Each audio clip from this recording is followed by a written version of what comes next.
Hey y'all, hey, it's me, Febury Hassan. Let me get my light right, hold on. I messed something up. Anyway, I'm Febury Hassan, relationship and personal development coach. You guys know I'm about to give you that whole spiel I always do, that every relationship you're having is ultimate reflection of the one you're having with yourself, and all your relationships are just merely barometers to kind of help you gauge your thinking and your belief systems. And if you want to change your relationships, you first and foremost have to change your beliefs. So that's my spiel. Also, I always remind you, consider this your dressing room because I'm not selling anything. If you like it, keep it, try it on, wear it. If you don't like it, don't take it. Just leave it right here. So that's what I always say. I say it every time. So today I'm going to jump in. I'm on social media. I'm looking at things and I try to stay away from it sometimes because I really have a hard time with a lot of the negativity and things I see. So I want to jump in today and really talk about the demise of our relationships, particularly in the African American community, but also my belief in how we kind of got here and ultimately how can we get away from here, because we are going on a seriously destructive path that isn't going to serve any of us. And I really would like to hope that I can lend some insight on how we can change that, but also we can help understand where we got the belief systems that we currently have about a lot of our relationships, that we can help change those beliefs and create a more positive reality. So a couple of things I've noticed that we don't have anymore, or that we do have now that are really impacting us and not impacting us in always a very positive way.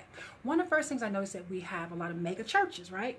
People are like, okay, if everybody talk about churches, but I'm going to talk about anything I want to talk about. But I noticed that mega churches, whereas before we had more smaller nuclear churches and it was a family oriented and people got an opportunity to meet one another, get to know one another. But now we have these big mega churches, right?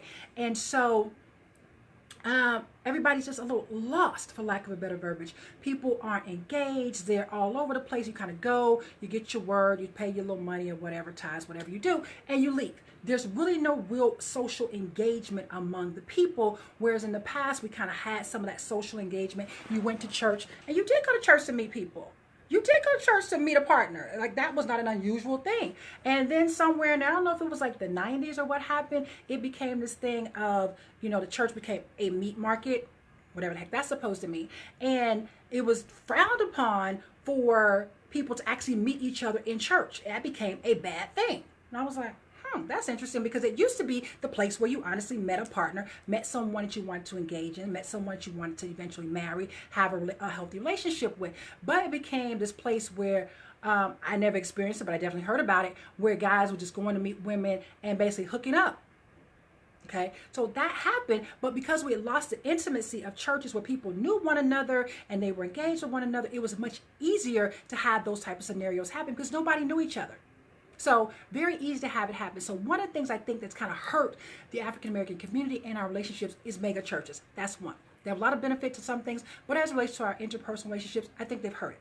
The other thing I want to say is I feel has hurt our relationships is we don't have the roots we used to have. We move far away, we live far away, we go away for jobs, we don't live close to family, we don't live close to friends, we meet friends in other places, so we're not really rooted, and there's no one oftentimes to vouch for us or to say who's a jerk, who's cool, who's a nice, who's this chick you should stay away from. We don't have any sense of real roots anymore. That we're not grounded in much of anything. We're not grounded in a lot of our beliefs. We're not grounded in a lot of our socialization. We're very spread out in every aspect of our life. So we don't have the roots that we used to have. And that's part of the demise of our relationships to me as well. Friends don't introduce each other. Used to be, your friends will hook you up with somebody like, oh, I know this girl, I know this guy, they cool, they nice, I like them, whatever. Now people like, mind your business. I don't want to get into that. I'm not going to be involved in that because if anything goes wrong, I don't want to be held accountable. Now, folks been introducing people since the beginning of time. Now, all of a sudden, we don't want to be held accountable. We don't want to introduce people. We don't want to be responsible if, for any reason, if they don't work out together, which is their business. How in the world does that happen? That's their business. If they don't work out, that's on them. But we don't introduce each other anymore. Social media. I'm a big fan of social media, but at the same time, I'm not. One thing I don't like about social media is we regurgitate all of our anger, all of our pain, and we sit in it and we keep repeating it to one another back and forth, back and forth. You ever notice, like, when someone says something positive, the first thing someone may or may not say, but oftentimes they do say is, I'm sure no one will share this. But if you post something negative, you don't put that out there. So it's like we're already anticipating the negative. We do not invest in online, on social media, the positive. We're constantly putting out the negative energy, and it's constantly being brought back to us tenfold, left and right back. So you're engaging like hundreds and thousands of people. And then you're attracting the same type of people who do the same type of things that you do. So it constantly reinforces the same type of things that you do. So social media keeps continuing to create more and more negative relationships, because more people that put out negative and people respond to negative, they keep interacting with negative, and we keep just having this effect, this cyclical effect, where we keep having negative relationships on social media, feeding pride, feeding ego, feeding hurt, feeding anger, feeding bitterness. We keep feeding one another in this negative capacity on social media. Social media is one of the demise of our relationships because of that part of it. Dating sites. I actually like dating sites, but I also don't like dating sites. It's actually, the issue I have with them is because even though like 40% of people say they met their partners on social media or date on social media, what has actually happened is there's too many damn options. You now are paralyzed to make a decision because you keep thinking the next one might be better. And it's really difficult to engage all those people. So we meet people, we dump people. We meet people, we dump people. I mean, on Monday, you met Tim. On Tuesday, you met Sean. On Wednesday, you met Kevin. And that's just like, that's not a lot. That's only one per day. But you're already up to 5 or 6 people in a week in your busy life, in your busy schedule. Men the same way. You're meeting so many people. You keep constantly thinking there may be a better choice. There might be something better out there for me. I'm not going to settle for this decision. They've done study after study that says the more options you give people, the less likely they are to make a decision. It's more difficult to make a decision because you get buyer's regret, right? You get buyer's regret when you have entirely too many decisions. There was a time when we lived in smaller communities, when we went to smaller churches, when we had deeper roots, and our friends introduced us to people. We were more likely to have engaging relationships with people because one, were held accountable for our BS because people knew us. And so we were less likely to get away with a lot of things because we were more surrounded by other people. And oftentimes the people who introduce you to other people, they're in relationships. So you're kind of all the people that hang out together in relationships together. So it's just a constant building block. But now with dating sites, again, these people are everywhere. They're all over the world. They're all over the place. And so you have entirely too many options to actually make a choice. And the options may be great, or they may be lousy, depending on who you are and what you're attracting. But ultimately, the problem becomes it's too many options. So if you find dating sites are just kind of a, I got a thing. I like them and I don't like them, but I really don't like them for that very reason. It's just too many damn options, and it makes it very difficult for the human mind to make a decision. And especially men. And I'm not dissing men because, like I said, women are on there too, and we're having the same type of experiences. But men, being the visual creatures that they are, just all these gorgeous, beautiful women, and they're all saying certain things. And so when you meet Tammy on Monday, she says something great, and Susie on Tuesday, she says something great, and you meet, Sarah on Wednesday, she's, you can't even get back to the first one. And you don't even remember what the other one said. And again, you're single, so it's really no harm, no foul. But you can't make a decision on who you really want to be with because they all seem nice. But you never really get an opportunity to get to know anybody because there's so damn many. That's my issue with dating sites. My next thing about the demise relationship, everybody's hooking up. We kind of had the sexual revolution. And I'm a big proponent. Listen, I don't man nobody's genitalia. I mind my own genitalia. I'm not worried about yours. I'm not in other people's genitalia. But I will say the constant hooking up with actually no regard, no integrity, no communication, no conversation is hurting and is creating the demise of our relationships because there's just nothing there to build on. And then you get these perceptions about people that that's all they're worth. That's all they're good for. And because you're creating a hookup environment, you're not really being genuine with them. You're not really being authentic with them. You're not really pouring into their lives or allowing them to pour into your life. You're just having sex. So you never get an opportunity to actually build something and be authentic with someone and actually allow them to see you vulnerable outside of your clothes. And half the time people do it in the dark because they have issues with their bodies. And then, when people talking about their body, whatever. So all the hooking up is creating a society of just hookup. This, like we're talking about the microwave society, we just want it quick, we want it now, and that's all we get. We get radiated relationships. They're burning from the inside out. and they're smothering. And we cannot create what we say we want to create in that type of environment. You know, you cook food in the stove, it tastes a whole lot better, cooked slower than it does in a microwave, and it cooks a whole lot different. It's not rubbery, you know, it's not hard. It's not burnt in like 5 seconds, you know, because you forgot to figure out how, you know, what to, that's microwave. There's no real quality there. There's no value there. But the hookups, that's what we're creating. We're creating microwaved relationships that don't serve us, and they don't create a healthy inside, because they're burning and cooking from the inside out, and that's just not the way we're meant to do things. The other thing I really feel like the demise of our relationships is that we are more concerned with wealth building than relationship building. Everybody's about money. And let me be honest with you guys, I do not have a broke consciousness. I'm all about financial prosperity, okay? I want to be very clear about that. But we protect our money more than we protect anything else. We will hoard, we will allow ourselves to have unprotected sex all day long, but don't want to buy somebody a meal because we're worried about our money. You can get money all damn day long if you know you can get money all damn day long. There's no lack of money anywhere. Really, there isn't. Because people who have money always seem to get money. Why? Because they believe they can have money. Most of us don't believe that we can have money, so we're so concentrated on building wealth as compared to building authentic, strong relationships. We're more focused on what can you bring tangibly to this relationship than we're concerned about what can you bring spiritually, emotionally, socially.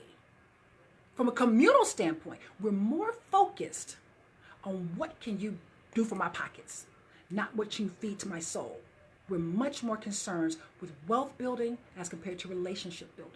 We're much more concerned with the wedding day than we are with the marriage.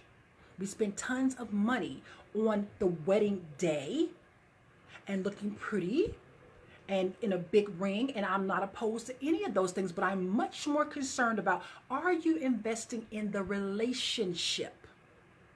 Have you spent as much money and time and energy on the relationship, not the wealth building of a relationship? They don't have to be mutually exclusive, but they do have to coexist well together. We have to start creating wealth building relationships. So those are some things we can see right here, right now that we've been doing. But I also want to peep game to this as well.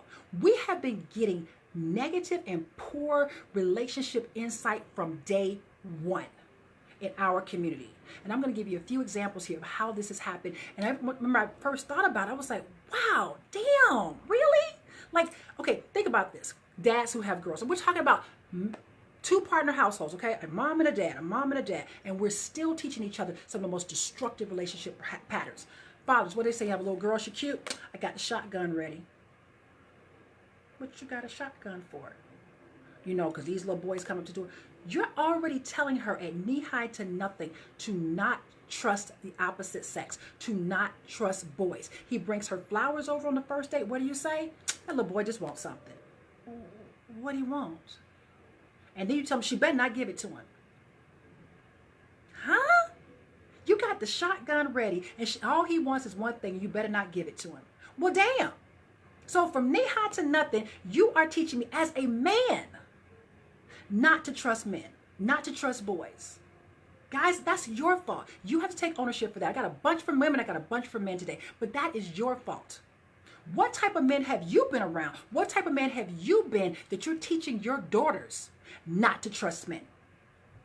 If you need a shotgun, what type of environments have you been in? What type of environments have you been exposed to? Who have you been that you're protecting your girls from men? You don't trust them, so how the hell is she going to trust them? But then when she becomes an old cat lady, you want to wonder why, and how did that happen? You never told her what to do. You just told her what not to do, and that you would kill him if he tried.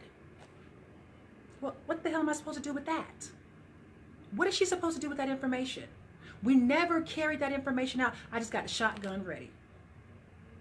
Okay, now what? Because again, who and what are you protecting her from? Because you're a man. Am I not supposed to trust my dad? My uncles were men, I'm supposed to trust them. My grandfathers, my brothers. Who am I supposed to trust or not trust as a woman? If my dad, and then everybody else in the family is like, yeah. My dad's telling me not to trust you.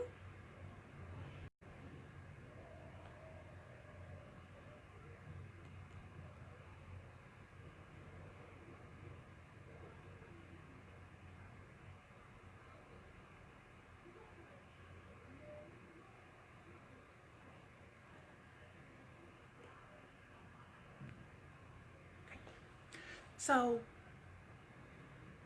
that speaks volumes about what we're teaching our girls. And Robert was saying he knows how he was at that age, but that doesn't matter.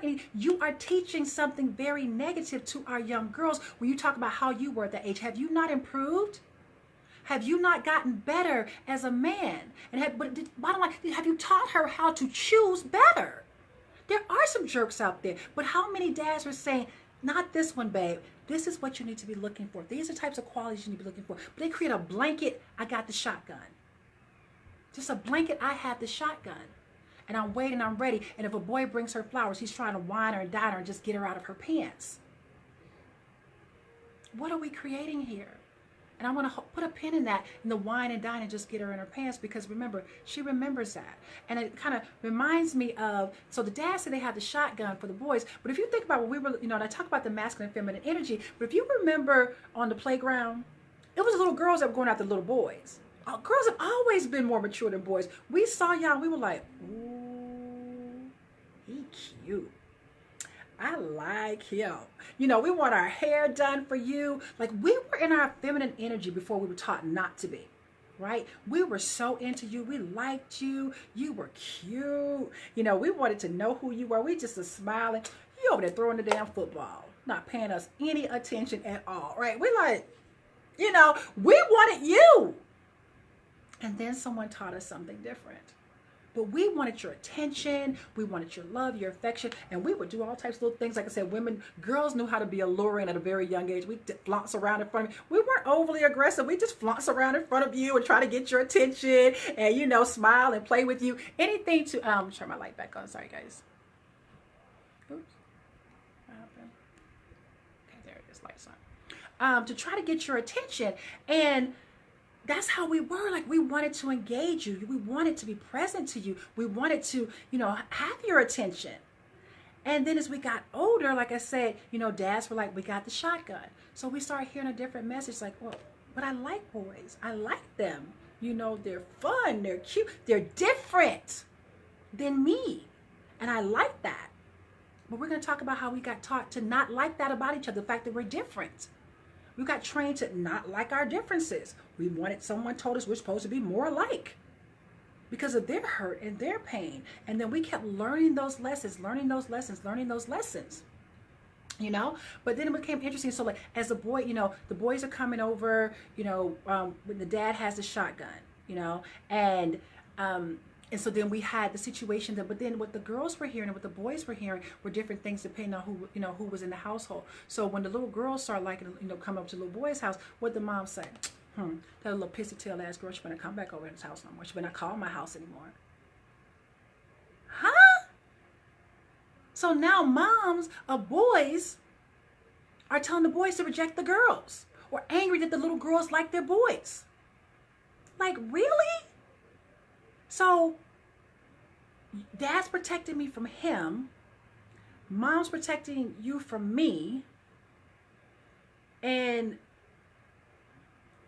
we're not supposed to like each other? I hear you, Robert, but what's with the whole pissy tail little girls? Like, little girls come around boys and moms start protecting the boys from us.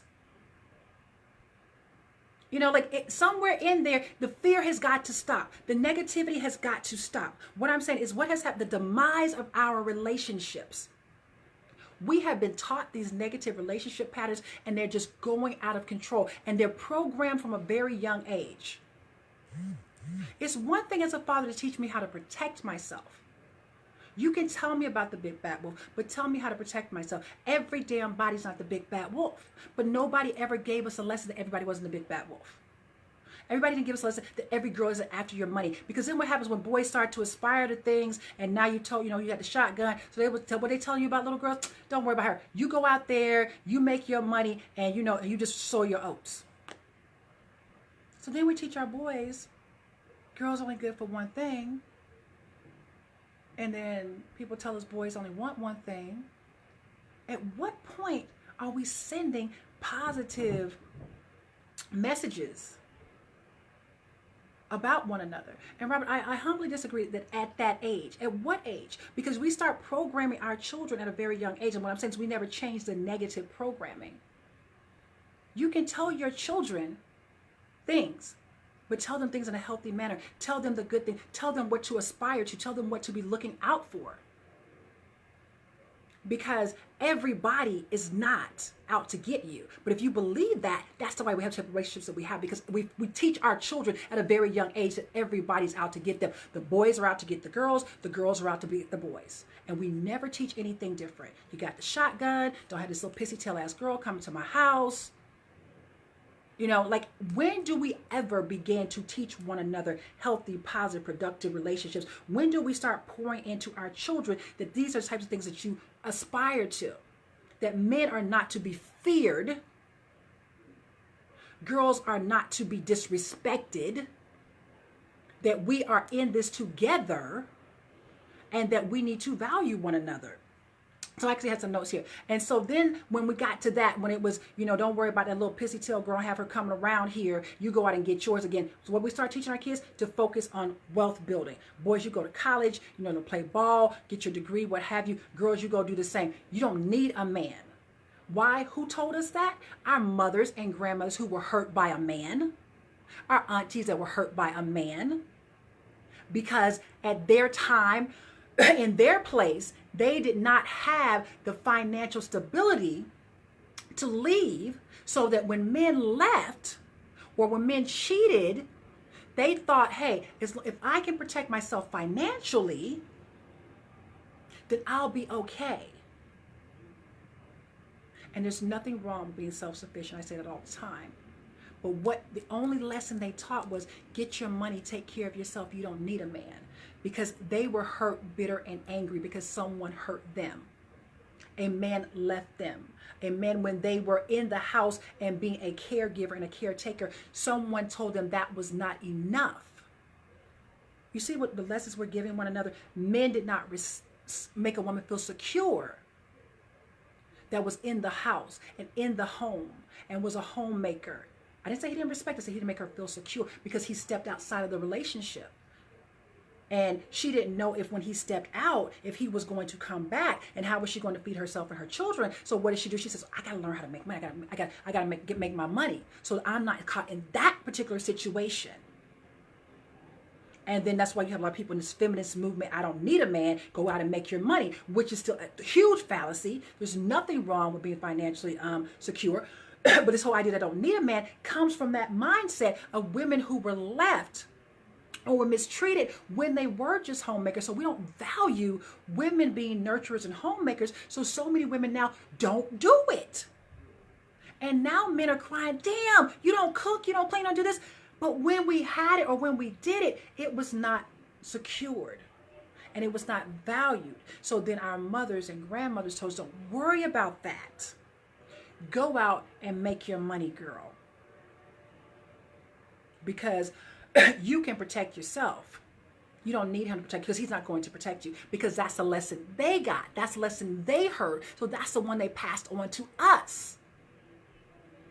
And men have to take a certain level of ownership for that as well, because they were the ones that cheated or left.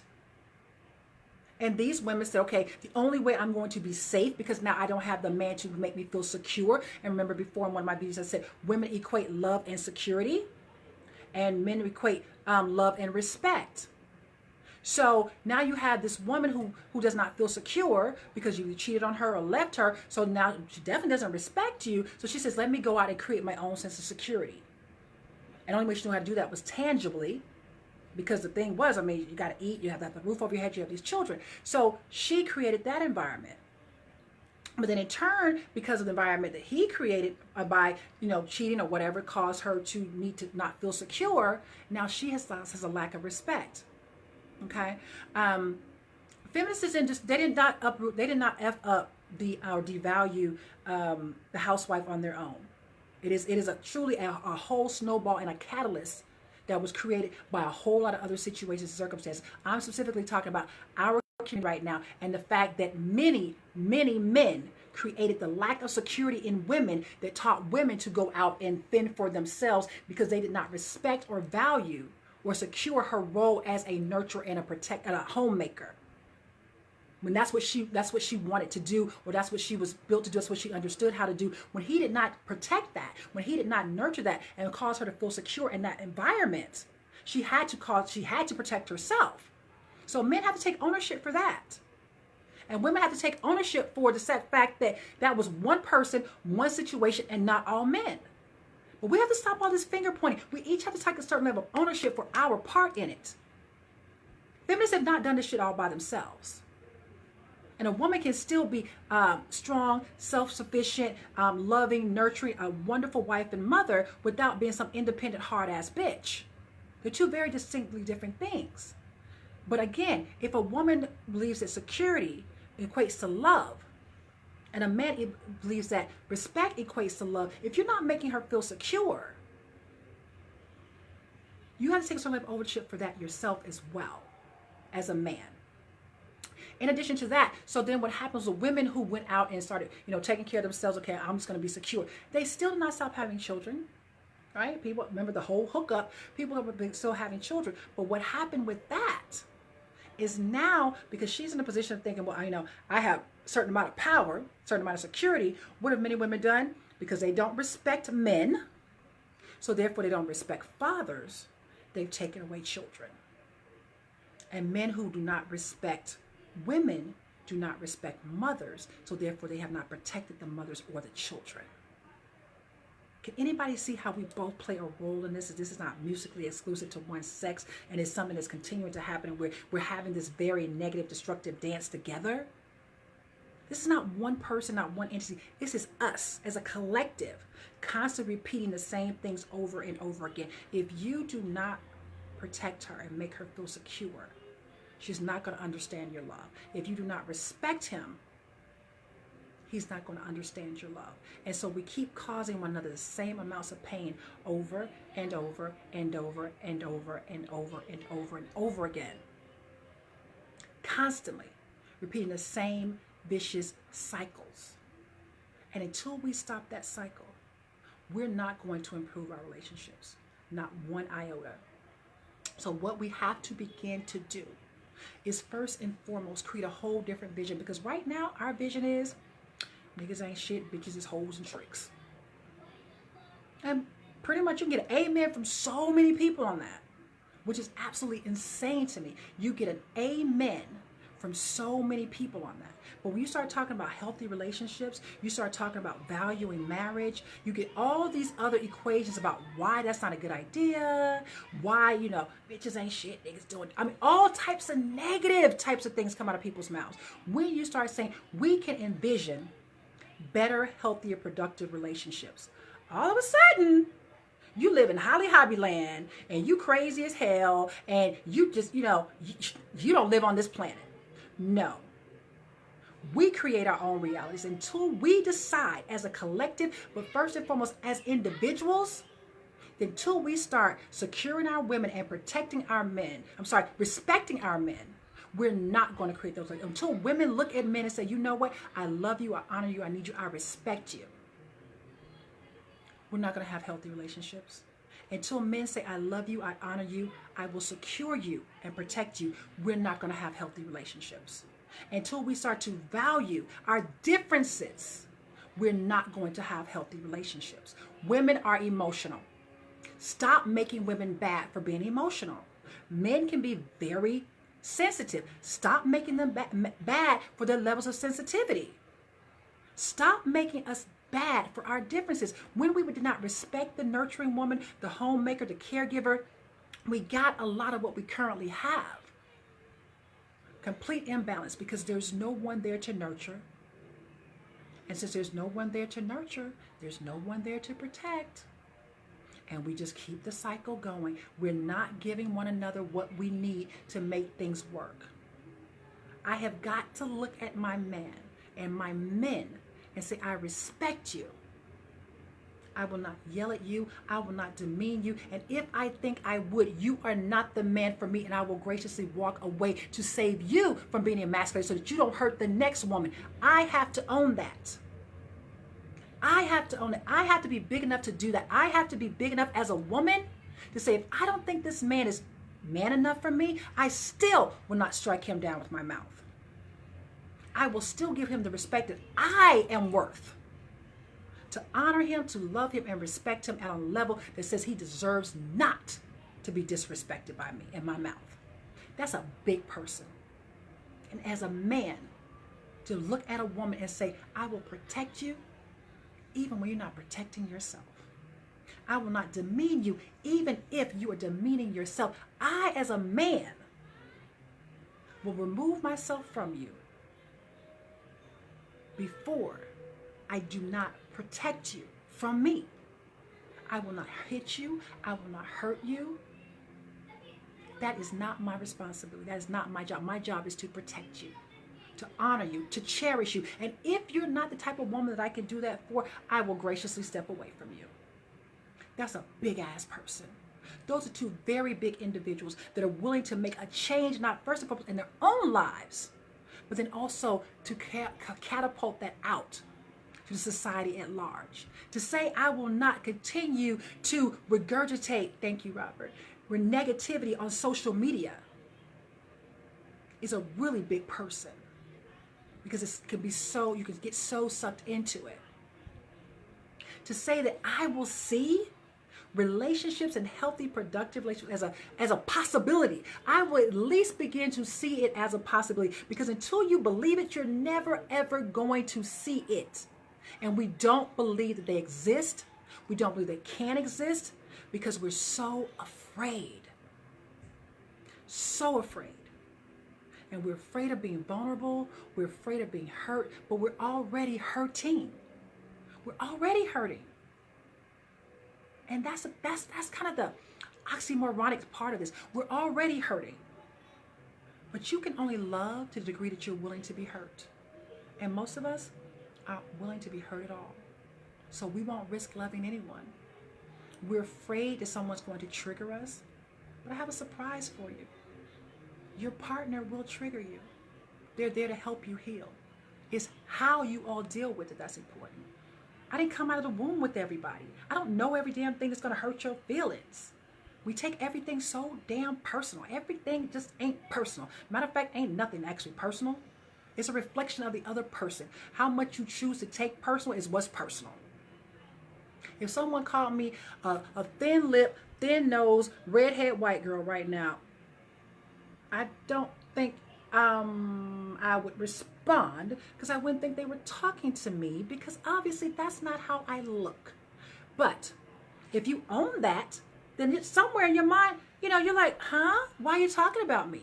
But I would never respond to that, because I don't think you're talking about me. But we take everything personal. Why? Because we own it. That's why it's personal. If you stop owning everything that's really not about you, you wouldn't take it personal. But most of us are so hurt, so egotistical, so fragile. It's why we're afraid to be with someone and allow them to see that person. Because we do take it personal. Because we have not built our own personal confidence in ourselves to say that I can be healthy with someone else. And we can continue to attract the types of relationships that we attract because of who we are, not because of who everyone else is. If you believe all men are dogs, you're right. They are, because you're going to meet them every time. And there's nothing I can do to help you change that. If you believe all women are bitches, hoes, and tricks, you're right. And there's nothing I can do to help you change that until you make a decision that you want it to be different. I want to see women as beautiful. I want to see women as nurturing. I want women that I desire to protect. I want women that create a peaceful place for me to come home to. When you want that and you see that big picture, it doesn't have to exist today. I can see that I want to go to Chicago, but I got to take some damn steps to get there. And until I take the steps to get there, I'm not getting there. All I know is I believe Chicago exists. The only reason I believe Chicago exists is because somebody maybe showed me a picture of it. If I've never been to Chicago, I only have imaginings about Chicago. But I have enough faith to believe that Chicago exists. When we have enough faith to believe that healthy, positive, productive relationships exist, We will begin to see them, and we can start making a roadmap and walking our behinds flying. I don't care how fast you get there. Honestly, I wish you'd take a damn jet plane to help create them. But until we believe that they exist, and we can see it in our mind's eye, that you know what? Healthy relationships right down there. They're right over there. I'm headed that way. Somebody showed me a picture. You know what? I'm like, prove my ass wrong. I'm headed that way. I'm going that way. I believe that they exist. I believe that I can have it. It's the same way with wealth and abundance. Until you believe you can have it, you're not going to have it. There's not a single person that's rich that don't think they're supposed to be rich. People who win the lottery get poor within a year because they don't have a wealth consciousness. And until you have a positive relationship consciousness, you're never going to have a positive relationship. And it's just that simple. Until we begin to change our minds about one another. And again, about ourselves and one another. Until I see my man as valuable, I'm never going to believe I can have a valuable man. I'm going to keep talking about how many men are in prison, how many men are gay, how all the good ones are taken, because I don't envision and see myself having a positive, healthy, happy man. I don't believe it, because I have every excuse for why he doesn't exist. But some other chick might have it, but I sure as hell can't have it, because I don't believe it can happen. And men will never have women that nurture them and create a peaceful home and just love them. And when a man walks in the door, her whole face lights up. As long as you believe bitches are hoes and tricks, it's never going to happen for you. So we have to begin to consciously, because our subconscious mind, I've been talking this whole entire time, it's already been programmed. It's already been programmed from knee high to nothing, not to trust each other, to have negative illusions about one another, but they're just illusions. We can recreate this whole thing the sooner we begin to believe that we can. I don't give a damn about the odds, because if we as a people, and I'm talking about African American people, us, if we as a people have come this far, we can damn sure turn this thing around, because we have every single odd against us. And yet we prevail, but we can't seem to get it right with each other. What is going on with that? We've got to get it right with each other. No one's stopping us from getting it right with each other, contrary to what you may ever believe. But as long as you believe that, you're right. But we can make this right with each other. But we first and foremost have to believe that we can. I challenge you to choose your words carefully. To only have loving thoughts about one another. You don't even have to say them out loud right now. If you're worried about somebody thinking you vulnerable, you a punk or whatever. You don't even have to say them out loud right now. Don't say them out loud if you're not ready. I challenge you to write down positive things about the opposite sex that you believe, that you can believe, and that you can see in them. Every day, I challenge you to just believe something else better about the opposite sex. Just the little things. Don't respond to negativity on social media, especially when they're talking about relationships. Just choose not to respond. Bypass that. Swipe past that.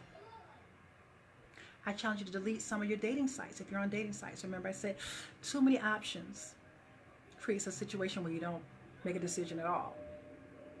So delete some of them, so that you don't have to have so many options, and you can actually begin to see what you attract authentically and organically when you're not in an environment where there's just so much going on.